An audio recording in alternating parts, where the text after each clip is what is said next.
There's no feeling more intense than starting over. If you deleted your homework the day before it was due, as I have, or if you left your wallet at home and you have to go back after spending an hour in the commute. If you won some money at the casino and then put all your winnings on red but it came up black. If you got your best shirt dry cleaned before a wedding and then immediately dropped food on it. If you won an argument with a friend and then later discovered that they just returned to their original view. Starting over is harder than starting up. If you're not ready for that, like if you've already had a bad day, then what you're about to go through might be too much. Feel free to go away and come back. I'll be here. Alright, thanks for coming with me on this trip. I'll understand if you have to take a break at any point. Just find a safe place to stop and quit the game. Don't worry, I'll save your progress, always, even your mistakes. This game is a homage to a free game that came out in 2002, titled Sexy Hiking. The author of that game was Jazuo, a mysterious Czech designer who was known at the time as the father of B games. And B games are rough assemblages of found objects. Designers slap them together very quickly and freely, and they're often too rough and unfriendly to gain much of a following. They're built more for the joy of building them than as polished products. In a certain way, Sexy Hiking is the perfect embodiment of a B game. It's built almost entirely out of found and recycled parts, and it's one of the most unusual and unfriendly games of its time. In it, your task is simply to drag yourself up a mountain with a hammer. And that act of climbing, in the digital world or in real life, has certain essential properties that give the game its flavor. No amount of forward progress is guaranteed. Some cliffs are too sheer or too slippery. And the player is constantly, unremittingly in danger of falling and losing everything. Anyway, when you start Sexy Hiking, you're standing next to this dead tree that blocks the way to the entire rest of the game. It might take you an hour to get over that tree, and a lot of people never got past it. You prod and you poke at it, exploring the limits of your reach and your strength, trying to find a way up and over. And there's a sense of truth in that lack of compromise. Most obstacles in video game worlds are fake. You can be completely confident in your ability to get through them once you have the correct method or the correct equipment or just by spending enough time. In that sense, every pixelated obstacle in Sexy Hiking is real. The obstacles in Sexy Hiking are unyielding, and that makes the game uniquely frustrating. But I'm not sure Jazuo intended to make a frustrating game. The frustration is just essential to the act of climbing, and it's authentic to the process of building a game about climbing. A funny thing happened to me as I was building this mountain. I'd have an idea for a new obstacle, and I'd build it, test it, and it would usually turn out to be unreasonably hard. But I couldn't bring myself to make it easier. It already felt like my inability to get past the new obstacle was my fault as a player rather than as a builder. Imaginary mountains build themselves from our efforts to climb them, and it's our repeated attempts to reach the summit that turns those mountains into something real. When you're building a video game world, you're building with ideas, and that can be like working with quickset cement. You mold your ideas into a certain shape that can be played with, and in the process of playing with them, they begin to harden and set until they're immutable, like rock. And at that point, you can't change the world. Not without breaking it into pieces and starting fresh with new ideas. For years now, people have been predicting that games would soon be made out of prefabricated objects, bought in a store and assembled into a world. And for the most part, that hasn't happened, because the objects in the stores are trash. I don't mean they look bad or that they're badly made, although a lot of them are. I mean they're trash in the way that food becomes trash as soon as you put it in the sink. Things are made to be consumed and used in a certain context, and once the moment is gone, they transform into garbage. In the context of technology, those moments pass by in seconds. Over time, we've poured more and more refuse into this vast digital landfill that we call the internet. It now vastly outnumbers and outweighs the things that are fresh and untainted and unused. When everything around us is cultural trash, trash becomes the new medium, the lingua franca of the digital age. And you can build culture out of trash. But only trash culture. B games, B movies, B music, B philosophy. Maybe this is what digital culture is. A monstrous mountain of trash, the ash heap of creativity's fountain. A landfill with everything we ever thought of in it. Grand, infinite, and unsorted. There's 3D models of breakfast, Gen X's fanfic novels, scan magazines, green screen Shia LaBeouf, banned snuff scenes on LiveLeak. Facebook's got lifelike bots with unbranded adverts and candid shots of Kanye and Taylor Swift mashups, car crash epic failed GIFs, Russian dashcam vids, discussions of McRibs, discarded, forgotten, unrecycled, muddled, rotten, untitled. Everything's fresh for about 6 seconds, until some newer thing beckons, and we hit refresh. And there's years of persevering, disappearing into the pile, out of style, out of sight. In this context, it's tempting to make friendly content that's gentle, that lets you churn through it but not earn it. Why make something demanding if it just gets piled up in the landfill, filed in with the bland things? When games were new, they wanted a lot from you. Daunting you, taunting you, resetting and delaying you. Players played stoically. Now everyone's turned off by that. They want to burn through it quickly, a quick fix for the fickle, some tricks for the clicks of the feckless. But that's not you, you're an acrobat. You could swallow a baseball bat.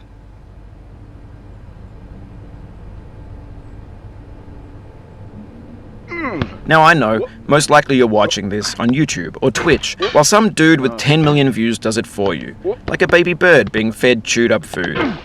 That's culture too.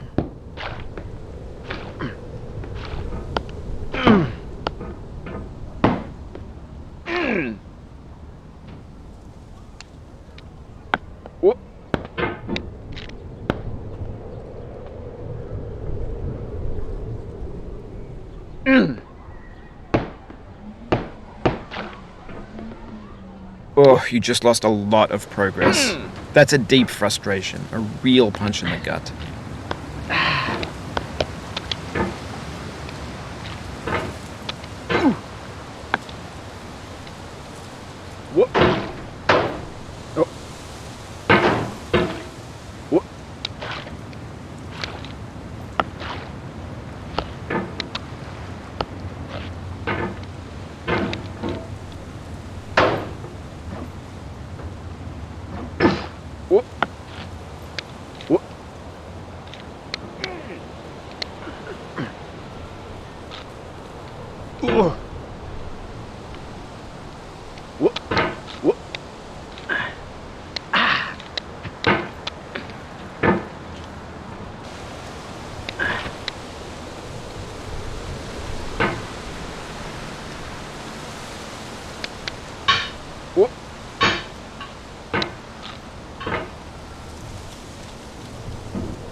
Oof, sorry about that.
No.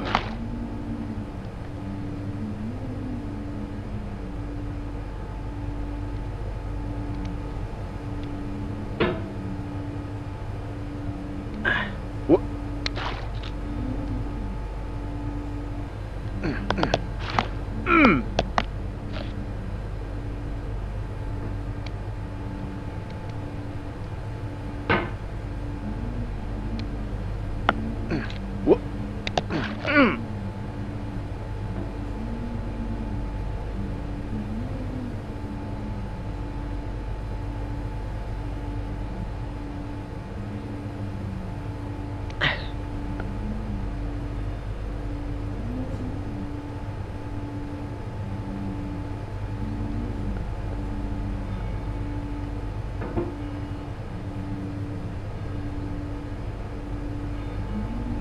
But on the off chance that you're playing this, what I'm saying is, trash is disposable, but maybe it doesn't have to be approachable. What's the feeling like? Are you stressed? I guess you don't hate it if you got this far. Feeling frustrated? It's underrated.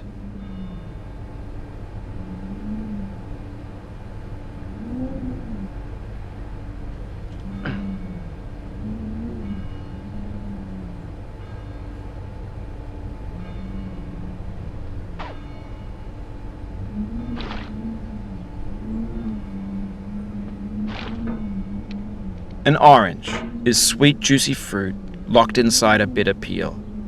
That's not how I feel about a challenge. I only want the bitterness. It's coffee. It's grapefruit. It's licorice.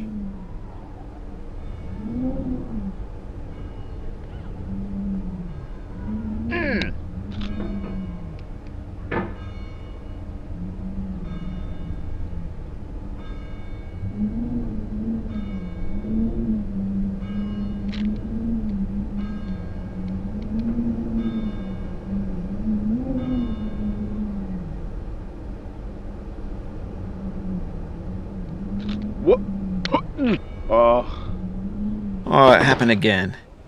Keep on trying. Don't let it get to you.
Oh no.